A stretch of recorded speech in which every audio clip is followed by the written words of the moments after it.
بیچاری کئی روز سے دم توڑ رہی ہے، ڈر ہے خبر بد نہ میرے منہ سے نکل جائے۔ تقدیر تو مبرم نظر آتی ہے ولیکن پیران کلیسا کی دعا ہے کہ یہ ٹل جائے۔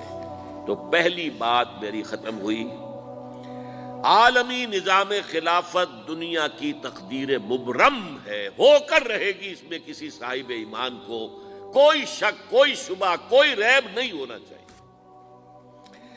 البتہ اس کا اب دوسرا پہلو کیا ہے، اس کا آغاز کہاں سے ہوگا؟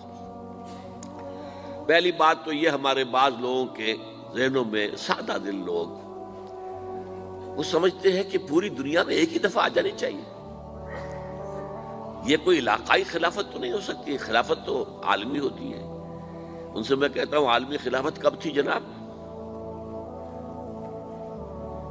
یہ تو نہ خلافت راشدہ میں عالمی تھی، کیا ہندوستان شامل تھا اس میں؟ کیا چین شامل تھا؟ کیا یورپ شامل تھا؟ اور پھر جو خلافت کے نام سے جو ملوکیت چلی ہے، وہ بھی صرف آپ دور بنو امیہ میں کہہ سکتے ہیں کہ وہ پورا عالم اسلام کم سے کم اس کے تحت تھا۔ بعد میں خلافت عباس، بنو عباس میں، اور فاطمیین کی خلافت میں، اور آل عثمان جو ہیں آٹومان ٹرکس کی خلافت میں ٹکڑے تھے، حصے بکھرے تھے، کوئی مانتا تھا، کوئی نہیں مانتا تھا۔ اور سب سے بڑی بات یہ، اگر ایک دم پوری دنیا پر خلافت قائم ہو سکتی تو حضور کے دست مبارک سے ہوتی، لیکن نہیں ہوئی۔ نتیجہ کیا نکلا؟ ایک ملک میں حضور نے قائم کر دی، جزیرہ نما عرب،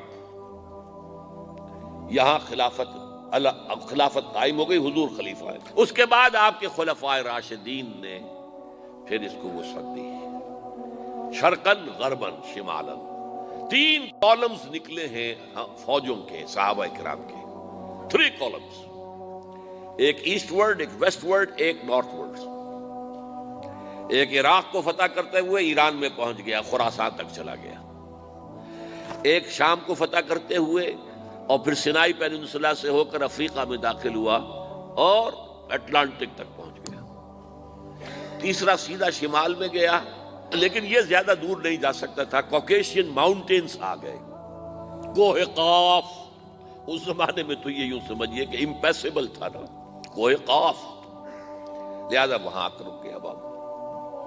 اب بھی یہ ہوگا، کسی ایک جگہ سے شروع ہوگا پھر پھیلے گا، اس کے سوا کوئی چارہ کار ہے ہی نہیں۔ اگر ہر جگہ پوری دنیا میں ایک ہی وقت میں ہو سکتا تو حضور کے دست مبارک سے ہوتا صلی اللہ علیہ وسلم۔ اب وہ نقطہ کون سا ہوگا، نقطہ آغاز کون سا ہوگا؟ اس میں پہلی بات تو میں نے کہا، جو شک کرے گا اس کا پھر ایمان مشکوک ہے۔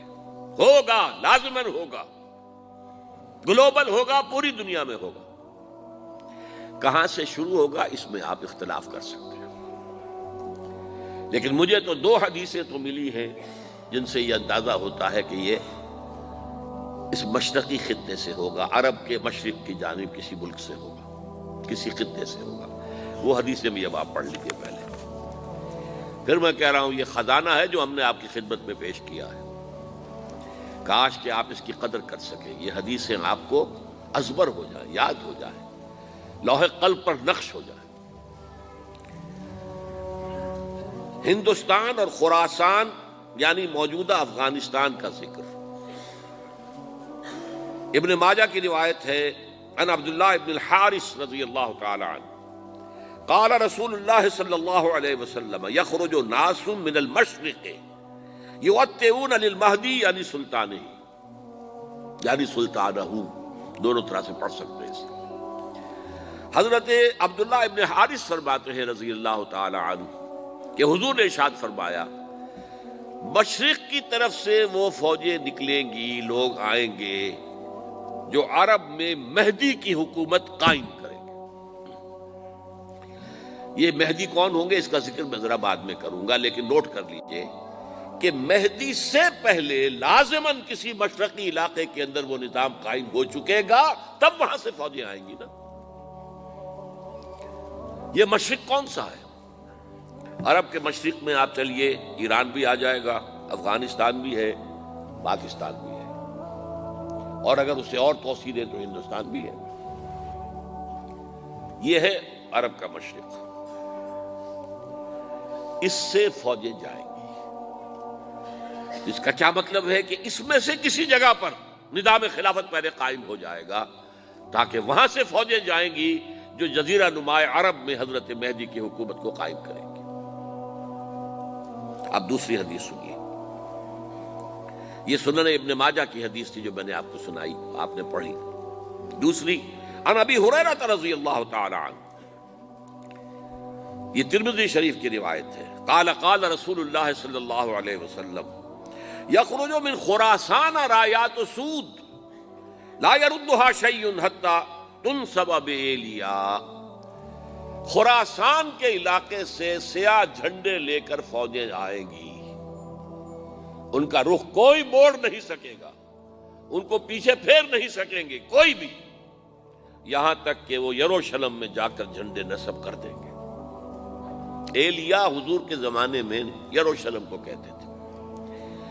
یہ یروشلم تھا جب حضرت سلیمان کی حکومت تھی، اور یہاں پر معبد سلیمانی، ہیکل سلیمانی قائم ہوا، پھر یہ یروشلم ہی رہا ہے تاریخ میں، یہاں تک کہ سن 70 عیسوی میں جب ٹائٹس رومی جنرل نے اس کو گرایا، ختم کیا، سیکنڈ ٹیمپل گرا دیا، اور یہاں سے یہودیوں کو کہا نکل جاؤ یہاں سے، کوئی یہودی باقی نہیں رہا، تب بالکل تہو بالا برباد کر دیا۔ اس کے کوئی 150 سال بعد ہیڈریان، رومن ایمپرر ہیڈریان، اس نے پھر دوبارہ آباد کیا اس شہر کو۔ 150 سال تک یہ بالکل بنجر اور بالکل غیر آباد پڑا تھا۔ اب ہیڈریان نے جب آباد کیا تو اس کا نام ایلیا رکھا، اب یروشلم نام نہیں تھا۔ تو حضور کے زمانے میں پھر اس کا نام ایلیا تھا، اور اب اس سے کیا معلوم ہو رہا ہے کہ یہ یروشلم مسلمانوں کے قبضے سے اس وقت نکلا ہوا ہوگا۔ ایک دفعہ پہلے نکلا تھا، سن 1099 عیسوی میں مسلمانوں کے ہاتھ سے نکلا، کروسیڈرز عیسائیوں نے آ کر اس کو قبضے میں کیا، لاکھوں مسلمانوں کو مارا، قتل کیا۔ اس کو 1187 عیسوی میں واپس لیا ہے۔ کس نے لیا ہے؟ صلاح الدین ایوبی، کرد۔ عرب کھوکھلے ہو چکے تھے، عربوں نے کھویا، واپس نہیں لے سکے، بہت حکومت کر چکے تھے، 400-500 برس کی حکومت کر کے، اور ان کے عیش اور ان کے آرام، اب ان میں جان نہیں تھی کہ وہ واپس لے سکے۔ واپس لینے والا گرم کرد خون تھا، صلاح الدین ایوبی۔ تو گویا کہ اب آپ سمجھئے کہ 88 برس تک عیسائیوں کا قبضہ رہا یروشلم پر۔ اب 1967 میں یہودیوں نے قبضہ کیا ہے، اور اب 38 برس تو ہو گئے، 88 نہیں تو 38 برس تو ہو گئے ہیں، لیکن وہ دور آئے گا کہ اب پھر لیں گے، لینے والے عرب بھی نہیں ہوں گے، خراسان کے علاقے سے فوجیں آئیں گی۔ یہ خراسان کیا تھا؟ ایلیا تو میں نے آپ کو بتا دیا، یروشلم کا نام ہے۔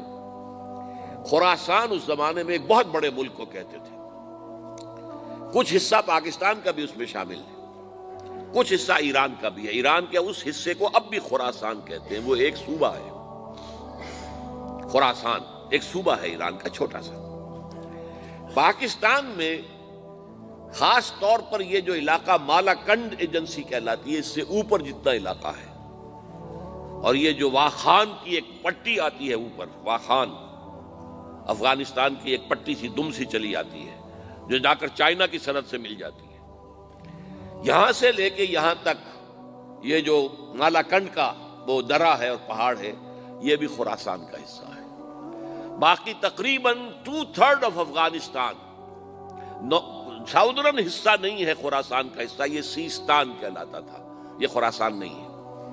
لیکن یہ کہ اوپر کا 2/3 آف افغانستان، اور اس کے ساتھ یہ جو عرب، جو اب یہ ترک ممالک آزاد ہوئے ہیں سوویت یونین کی ڈسولوشن کے ساتھ، یہ سارا علاقہ کہلاتا ہے خراسان بزرگ، دی گریٹ خراسان۔